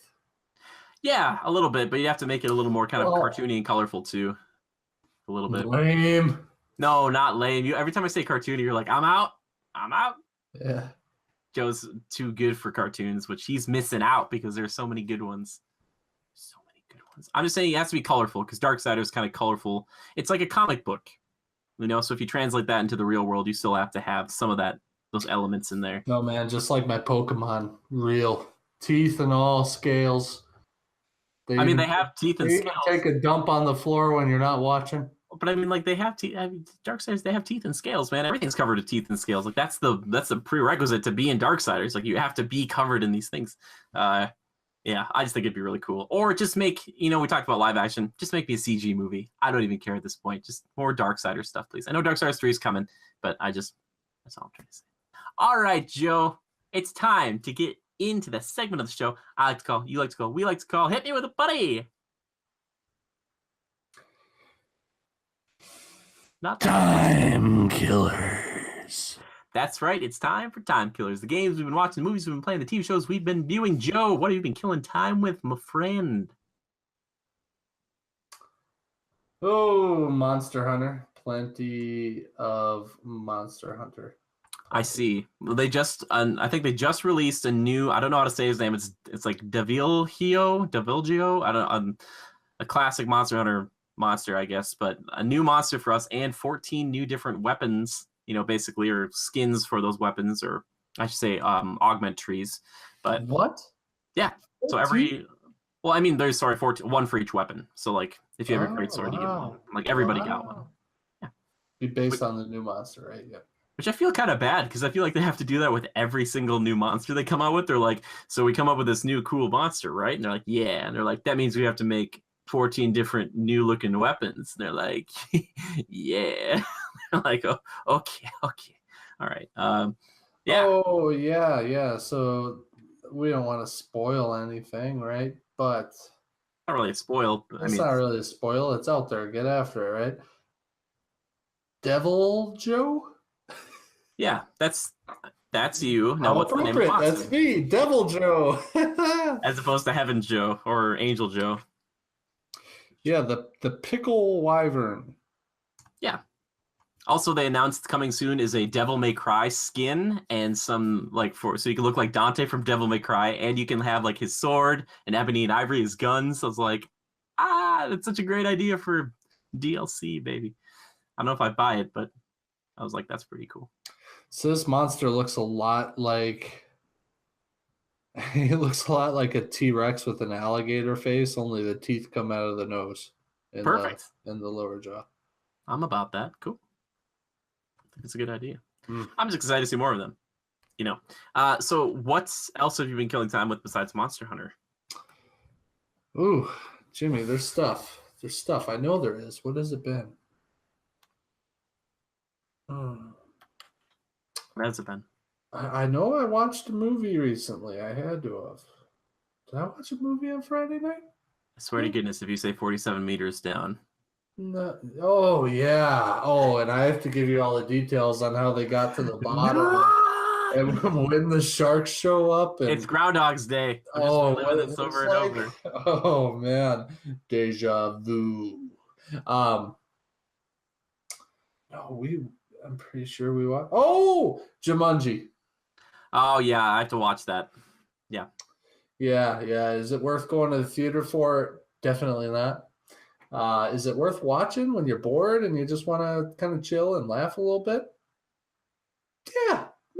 I'd rent it for $5. Would I buy it for 15? No, I don't really want to own it because I probably won't ever watch it again, ever. Okay. Comedies are kind of that way with me. There's certain ones that seem to really take hold. Like I'll watch Talladega Nights again or Step Brothers. Is it bad that Will Ferrell's in all those? Maybe. I don't know. I was just gonna say, it's like that's not good. Just say like Happy Gilmore. How about that one? Yeah. Some of Adam Sandler's earlier movies, except for Big Daddy. I hated Big Daddy. Yeah, I was like, how about Billy Madison, man? That one's like the dumbest movie, but I love him. It's just the suntan lotion intro where he's like, yeah, the sun tries to burn me, but you won't let it. I do like movies like that. I like a lot of the National Lampoon movies, the vacation movies, all that good stuff. Where was I going with this? Comedies. You never watch them again. Yeah.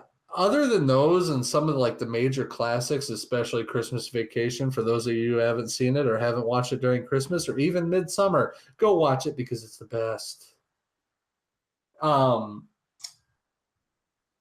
Now I'm thinking of all the fond memories. That movie's so good. Jumanji. Back to Jumanji. It's mediocre, but really funny and appropriate, and it's kind of okay, but it just is what it is. It's not going to floor you. It's not going to impress you, but it'll make you laugh. And Dwayne Johnson and Kevin Hart together are pretty funny. Jack Black added into the mix. It's pretty good. Believe it or not, I like the reality versions of them because they're the character versions, right? And the high school kids are the reality versions that get sucked into the game and become Dwayne Johnson and Kevin Hart, who are a character in the game. I actually enjoyed it. I mean, it's pretty decent. The story is good. It gives you a good feeling at the end how it kind of comes to a conclusion. But when they're in the game, it really is like a game-ish. Kind of awkward at points, kind of a little boring at points, kind of pretty darn funny at other points. Unbelievable at other points as well. Like, oh, physics don't apply in this world. Well, okay, it's a game. I'll let it fly, So, I don't know. It was worth a watch. I just wouldn't recommend buying it at full price. I'd wait till you can rent it from the Microsoft Store or something like that. So, sure. Two quick things. Clarification. This is Jumanji, Welcome to the Jungle, not the first movie. If someone was like, what the heck? It's Robin Williams. Second, Joe, did they play our song, Welcome to the Jungle? Did they play that? But not till the end. Okay, that's fine. They didn't overuse it. They did. Okay. It would have been too cheesy if they used it too quick. Maybe they should play in the beginning because it's welcome, like they're welcoming to the jungle. Anyway. They could have. Anyway, what else have you been killing time with? Is that everything pretty much? Is that everything? Oh, Back to Christmas Vacation, Clark Griswold and Russ Griswold. You know, when they have the moment out front of the house and uh, oh crap. Probably a bad time to tell you that I haven't seen the entirety of that film. Oh my God. No, but Russ and Clark are standing out front and Clark and Russ is like, would have been great, Dad. Maybe next year or something like that. My dad and I, it was like 7 o'clock at night last Saturday, and I was leaving. They're building a house, and I've been helping my dad every Saturday to keep, progressing on it and building stuff. And we're leaving. I'm about to get my truck, but he walks up. He's parked next to me. He's like, "Looks great, huh, Russ?" Because I was hugging him goodbye, and we had our arms around each other. We're looking at the garage, and he's like, "Looks great, huh, Russ?" I'm like, "Sure does, Dad." I laughed for like a straight 5 minutes. It was great. Beautiful. It was great. I lived a moment out of my favorite movie. There were no Christmas lights. Oh, okay. I was gonna say I live a moment out of my favorite movie. Every time I kick something really hard and break my toe, just like Aragorn did in Lord of the Rings. He's like, ah, like that's me. And I'm like, I'm in my movie. It hurts so bad. Joke. Aragorn's. Yeah, he kicks the helmet in Two Towers. They're trying to find Merry and Pippin, and Viggo Mortensen broke his foot, but they use the take because he goes like, ah, and then he drops to his knees, and they're like, he was really screaming out in pain. Like that's the take they use. Sometimes the best takes are the ones that you weren't expecting. This sounds awesome. So he kicked the helmet and falls to the ground yelling from pain. Yep. But in the movie, he falls to the ground yelling because he can't find them? Yeah, he's angry because he's like, we got so close and they're probably dead. And he's just kind of like, he's so frustrated. And in real life, he's like, my toe. I love it. Yep. I love behind the scenes things. Anyway, Joe, I got a few things I want to talk about briefly here.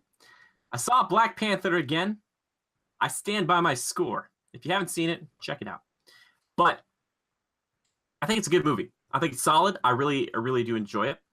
For me, it's probably in my top 5 or 6 Marvel films of all time. That's all I'm going to say about that.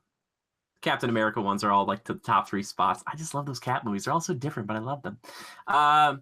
Anyway, I do want to say that I did watch another movie called Logan Lucky last week.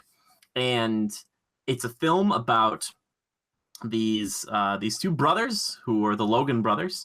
And they have apparently a curse set on them where they're unlucky in life. Bad things have been happening to them. They've been kind of dogged by these bad things. But eventually what they decide to do, because it's Channing Tatum and Adam Driver, the guy who plays Kylo Ren in Star Wars. They're the brothers.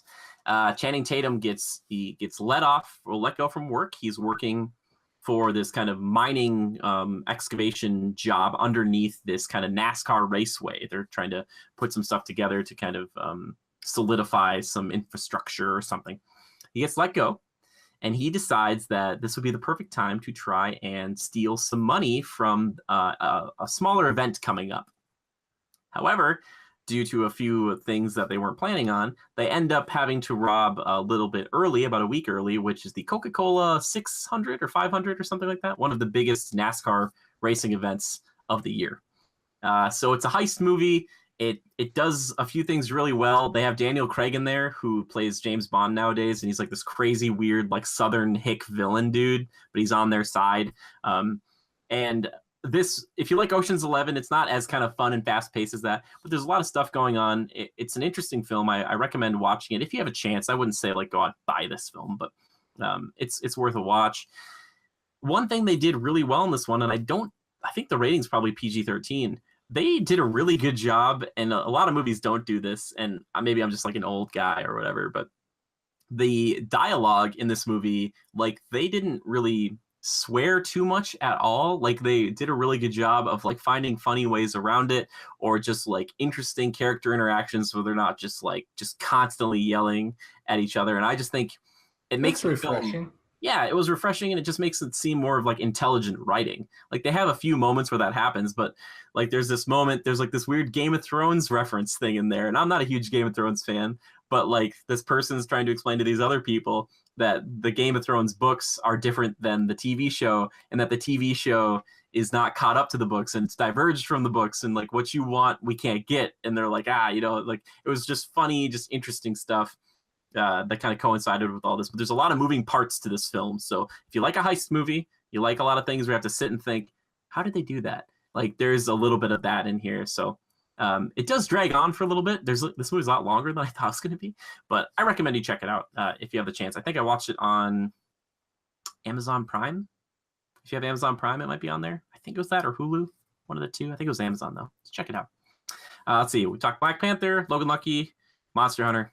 I mean, yeah, and watching Naruto Shippuden, still love it, still great. Just rewatching it, you get rid of the filler, it's all killer, baby. Which is great because I can just skip through things. I'm like flashback, and then just make a 20-minute episode like into 7 minutes, and I'm like, oh, this is great. Yeah, I think that's pretty much it. Oh, by the way, I finished Watch Dogs. There's like a free trial for Watch Dogs 2 on Xbox if you guys have it. On PlayStation, might be the same. It's like a 3-hour trial. I was playing a little bit of that. It's fine. I don't know. I probably won't buy the whole game. It's $60 on there, and I was like, I looked at like stores and stuff. It's like 20. I'm like, why is that? Maybe because they have a free trial, and they're like, hey, if you want it for like the full price, here it is. I was like, okay, seems a little weird. I don't know. The only reason I was playing Watch Dogs, I was kind of finishing that one up. I was just in Chicago, so I wanted to run around Chicago and see how kind of close it was. And I saw one area where I was like, this is pretty close. That's pretty close. Except that bean, the bean, Joe. Yeah. It doesn't look anything like that. It's called Cloudgate, but it looks nothing like that in the game. I'm like, what is this thing? It's like this kind of blue, like it kind of shaped like a bean, but it's like hollow in the middle. It's like, what the heck? Like, it was like, this is not correct. Did not have the Shed Aquarium or the Field Museum that I could find in the game. Maybe I wasn't looking in the right spot, but I was looking for, I was like, maybe they put it in here. Like, not that I could go in there, but how great would that have been? Yeah, I believe that's all I have for Time Killers. All right, now it's time to move my favorite segment of the show, community feedback and questions.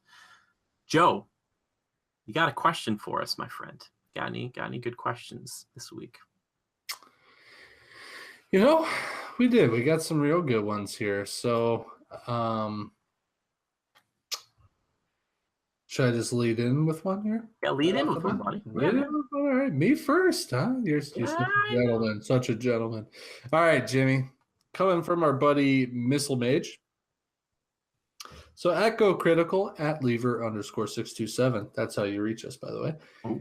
If you had to be photographed in a top hat and a cane, what pose would you go for? I love this question. So random, but so good. I love it too. In fact, cue the elevator music. Oh my God. We're going to enact this one. Be right back. Okay. Well, I'm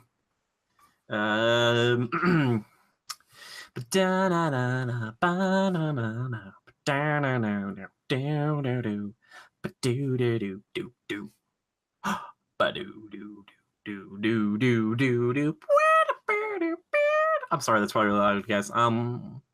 How about we just make up a song like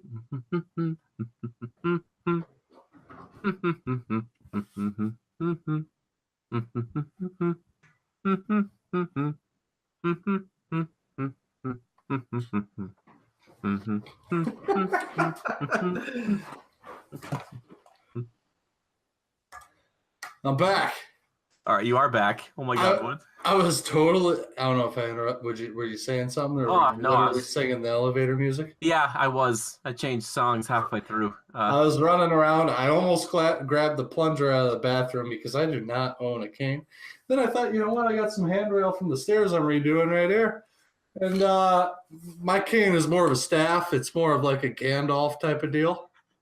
This is so good. It's better than I could have ever dreamed. The pose I'm going for.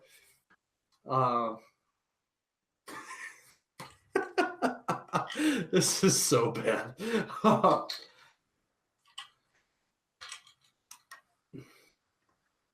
Yeah, just Joe Cool, chilling, taking a break. Where's the cane hook? Down some fools.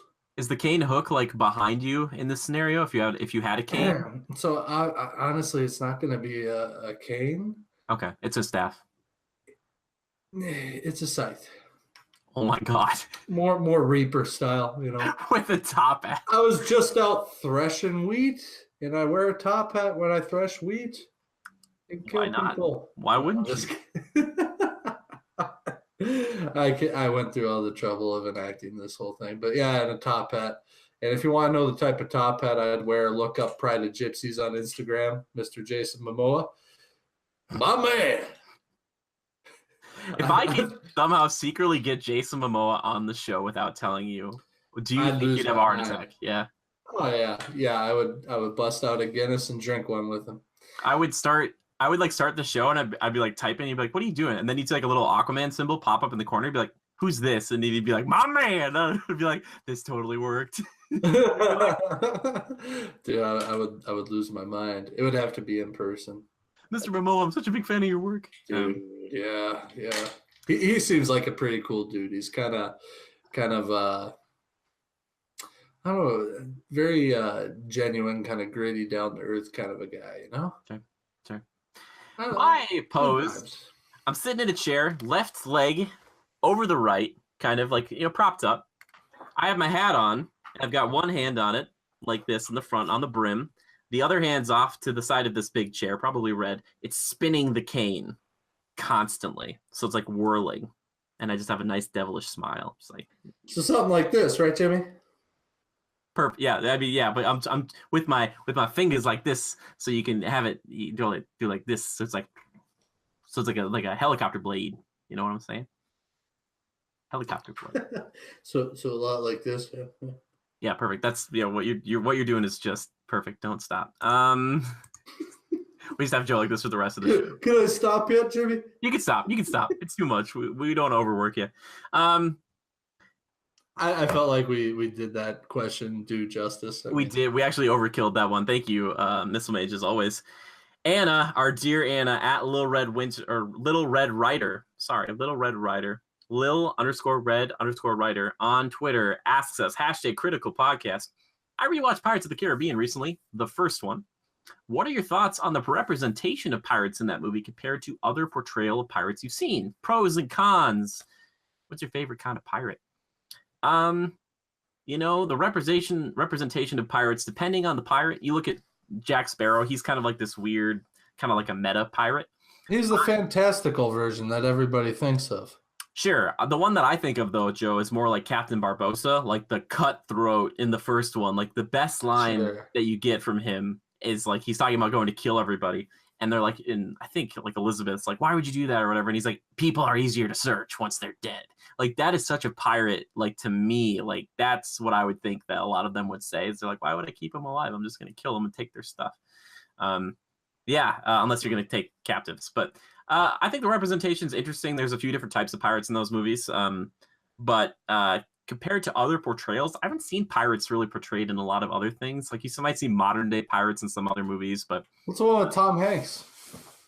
Tom Hanks. You talking? Yeah, on that cargo ship or whatever, and the pirates. Oh yeah, I know. Is that Sully or is that the airplane one? That's the airplane one. Okay, well, it shows what I know. Yeah, those are modern day pirates. Or you can think of like Hook from like Hook and Peter Pan, like Robin Hood. I'm not Robin Williams. Oh my gosh. I'm thinking of the recent portrayal with Tom Hanks on the cargo ship, and they're literally like modern day pirates that take over the ship. They're hostage kind of a deal, yada yada. That is like the more realistic version of what pirates are today and most recently. Yep, Captain Phillips. There you go. That's what I think of. Yeah, there you go. I think that's a more apt portrayal, obviously, of modern day pirates. I think we kind of, like with Vikings too, we kind of romanticize, which Vikings are kind of pirates in a way too. Romanticize like, oh, wouldn't it be so cool to like meet a pirate or a Viking? It's like, no, because they're like the most terrifying warrior criminals ever, and they'll just kill and burn stuff if they don't like it, So bad people. Yeah. Bad people. One thing I think that Pirates does really well, though, the first Pirates, is it makes all the pirates seem just like the absolute dirtiest. And I think that's a pro because it's like that's probably what they would be like. They're like crusty and disgusting. And like even though they're undead pirates, spoiler alert, like, a lot of them, like even Johnny Depp, like Jack Sparrow, is like a dirty, gross pirate. You're like, oh, like, you know, it's like, all right, sure, sounds good. But cons, yeah, the fact that people like they're like, oh, this is like, oh, it wouldn't be so cool to meet Captain Jack Sparrow. It's like, yeah, he would try to like betray you at every turn, like just to get some money. He's not like a good person. Like he's a villain. Like I want everyone to remember this. He's a bad guy, especially the last Pirates. He's like the ultimate bad guy. The only reason he has those ghosts after him is because he killed those people. Anyway, but what's your favorite kind of pirate? I'm just saying Captain Barbossa, just like that straight cutthroat captain. That's mine. Jeffrey Rush all day. Joe, favorite kind of pirate? Yeah. Jeffrey Rush is pretty cool. This Barbossa. Who's your favorite? Okay. You don't like good old Squidface? You don't like Davy Jones? Captain Jack Sparrow. Oh yeah, because Bill Nighy plays him. Oh yeah. That's how angry he gets. He can't even talk. Bill Nighy is a good actor. How dare you mock I love him. Another quick follow-up question she had for us. She asked us to fill in the blank here with the most ridiculous thing we can fill in this spot. What if the real blank was the friends we made along the way? It's like ad-libs. So what if the real, whatever word you want to put there, was the friends we made along the way? Purpose to life. What if the real purpose to life was the friends? Oh my gosh, Joe, that was like a meaningful one. I saw a joke on here that I thought of that somebody else wrote. They said, what if the real enemies were the friends we made along the way? Oh my gosh, Jimmy is my greatest enemy. I hope not. I like to think we're the best of comrades, but which reminds me, I was thinking about comrades. If we didn't even talk about Hunt Showdown, maybe we can talk about that next week. I'll try to get some more information on that game. Oh yeah. We'll get to it. We're already over time. That's a funny one. What if the real meaning to life, like we're the friend? Oh my gosh, Joe. God. How am I supposed to top that? It was like really good. Yeah, suck on that. Loser. Yeah. No. What if the real victory was the friends we made along the way? Mm-hmm. The realist victory, like you, the realist. Yours is better. All right. Why is it always in competition with you, Jimmy? I was just trying to add something. I had to put something in the ring. It's like you already won. It's like you put your prize fighter in there, and I'm like, put in this doll. Like, it's like a little. In friends, I mean that in the general term. Loved ones, family, friends. Just, yeah. Joe, I don't have friends. I got family. I'm more of a Corona man myself. That's right. Corona is my family. The nice people at Corona are my fam. I don't know why Vin Diesel sounds like that. I consider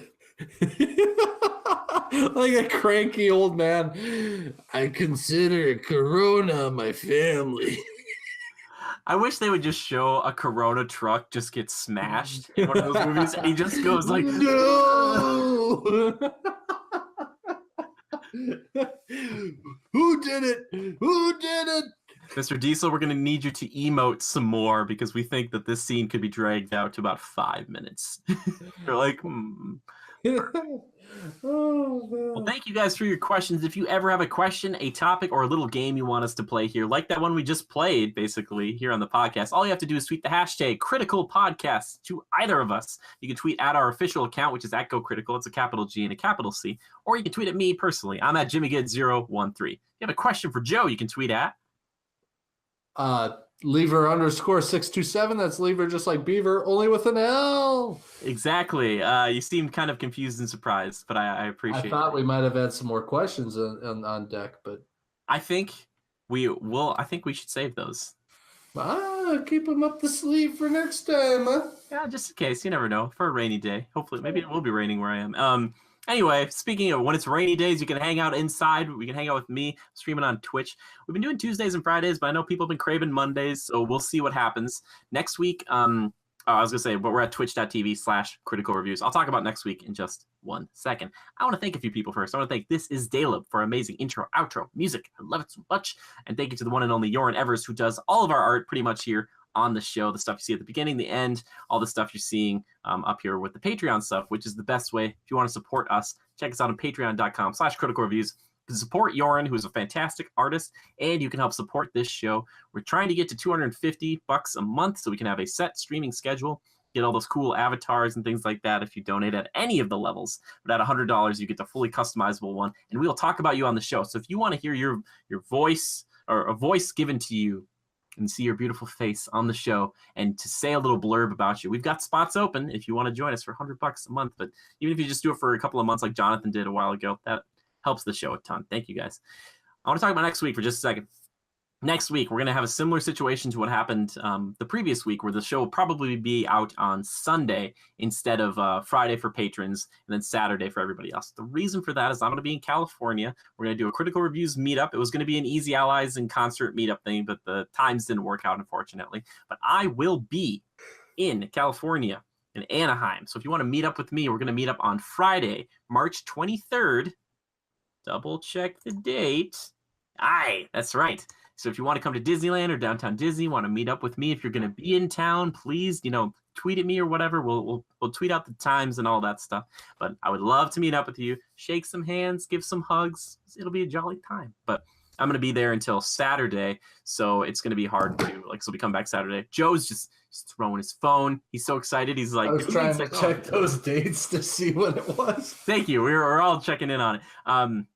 But yeah, so I will be there, and I'll be back on that Saturday. So hopefully what we're going to do is shoot the show a little earlier next week and then do a kind of similar thing. But then after that, it should be pretty much, the same schedule as always. So thank you guys so much for your patience. I'm sorry it's been a little bit weird, but I want to get the show to you guys as quickly as possible. But I also want to give it, first to our patrons, and then, have the people who have supported us the most. That is something we can do to kind of, support you or just kind of give back to you. And we really appreciate that. So everybody who's been donating, their time and energy over on Twitch or here in the comments, watching stuff, giving us reviews. If you're listening to iTunes or any other podcast service, we really appreciate a 5-star review or whatever the highest review is. But if you can donate $1 here on Patreon, sub over on Twitch, all that stuff helps. Or just share with a friend. That could really help too. So call to action. There you go. I did it. I'm sorry. I have to do it. But I thank you for everybody who's been doing that already. You guys are the best. We're coming up on a year, believe it or not, in like a month and a half. It's going to be 1 year full, Critical Reviews Patreon stuff. We've been doing it for about 2, but that's since we launched the Patreon. So believe it or not, there we go. But a full year, Joe. Man, crazy. Anyway, thank you so much, Joe. Do you have any last things you want to say here to the Legionnaires before we sign off? I won't steal your thunder. I was gonna joke and start the outro, but no, I don't. I echo all of your sentiments. Thanks to all who put effort into tuning in and being involved with the community. So thanks. You know what, Joe? I want you to do the outro. You do it. You wrap it up for us, man. I always do it. You get to have some fun. No, you know what? I can't. I feel like it'd be stealing a soul. I won't do it. Okay, well, I don't want you to steal my soul. Well, anyway, thank you guys so much for hanging out. Love and hugs to all of you. And just remember, in whatever you're doing, to adapt and overcome. And we'll see you next time. Bye-bye.